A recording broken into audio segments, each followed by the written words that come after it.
This is part B of 2004 AB Form B number 4, and it's a question where we have the graph of the first derivative provided here.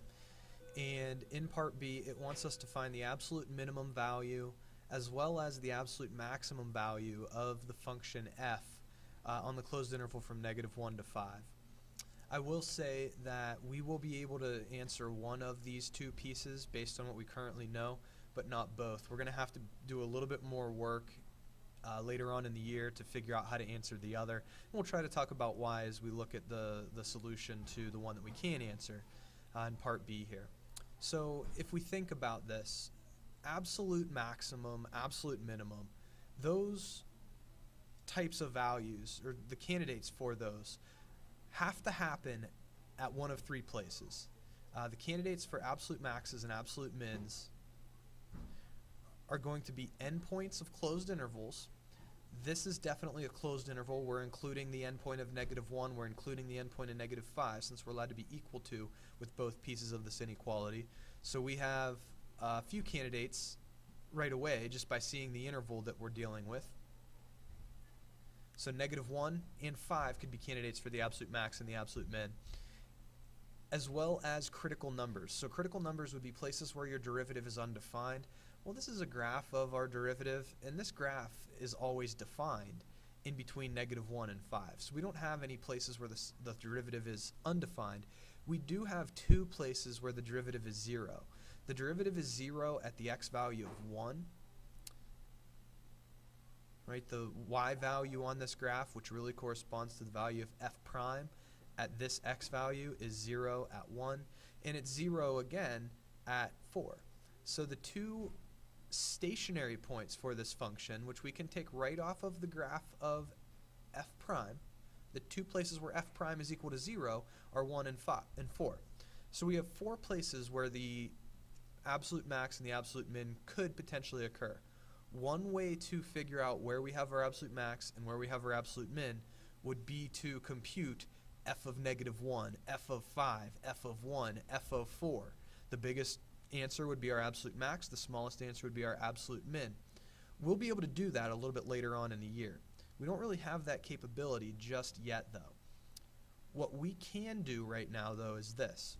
We can say that a sign chart for f prime of x for this function would look something like this. From -1 up to 5, the two places where the sign of f prime could potentially change would be the two places where f prime is 0, the x value of 1 and the x value of 4. So if I put those two values into my sign chart,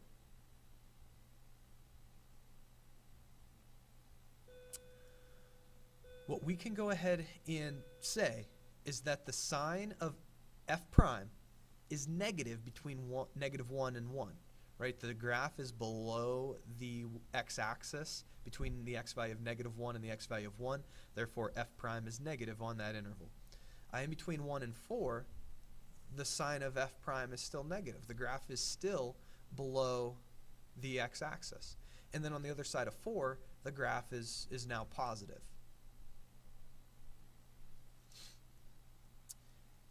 If you think about what this means, it means that at the x value of 1, we don't have a local max or a local min at 1.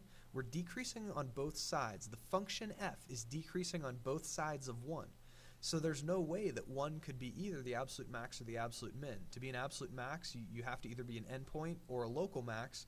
To be an absolute min, you have to either be an endpoint or a local min.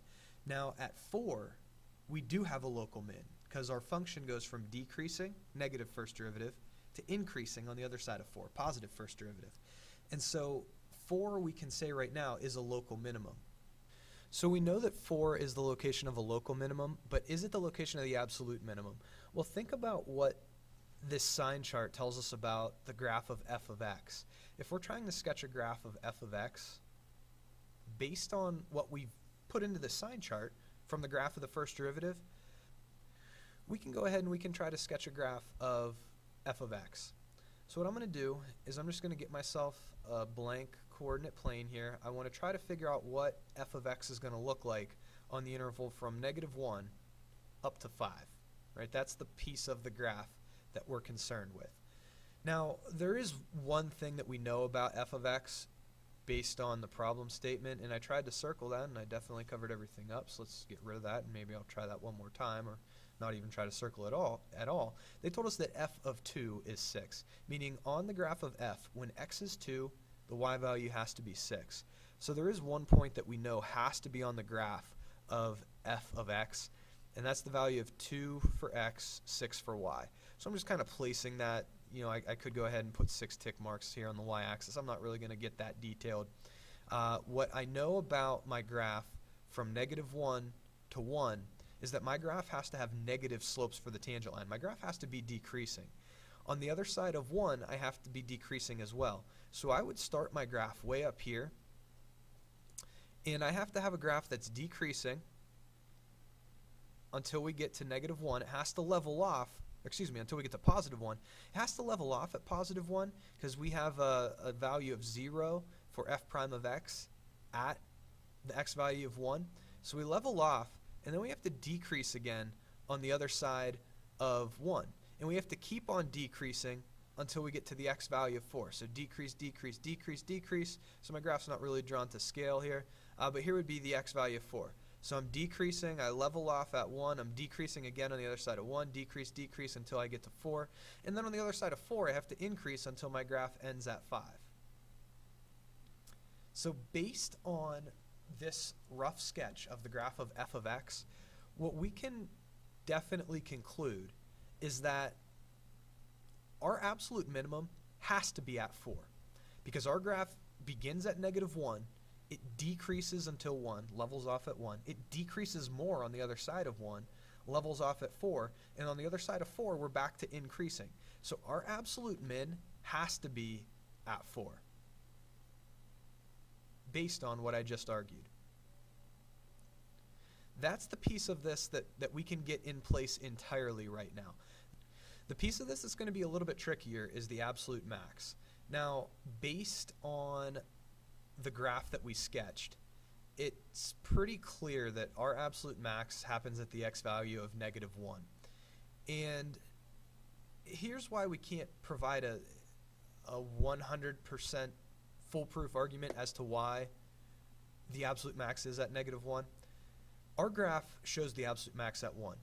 It's very unlikely that what I sketch here in red is what the graph of f looks like, but we could be decreasing until we get to the x value of 4. And then what if we increase so much between 4 and 5 that the y value at 5 actually ends up above the y value here at -1? It's very unlikely that this is what our graph looks like. Our graph has to decrease between the x values of -1 and 4. So it's decreasing across a set of 5 x values. It does level off briefly at 1, but it's decreasing across a piece of the x-axis that's 5 units long, and it's only increasing across a piece of the x-axis that's 1 unit long. So it's very, very unlikely that it's going to increase so much across that 1 unit that the graph actually ends up with a higher y value at 5 than it had at -1. But the graph could potentially look like what I sketched here in red. We will be able to figure out the value of this function at 5 and at -1 a little bit later on in the year once we learn a little bit about integrals. But for now, we can definitely get this in place, and we can sketch a graph that gets this in place pretty reasonably, but we can't really find a way to argue as to why our graph doesn't look like what I sketched in red here. So that's why this is a little bit looser answer than what we have up here for the absolute min.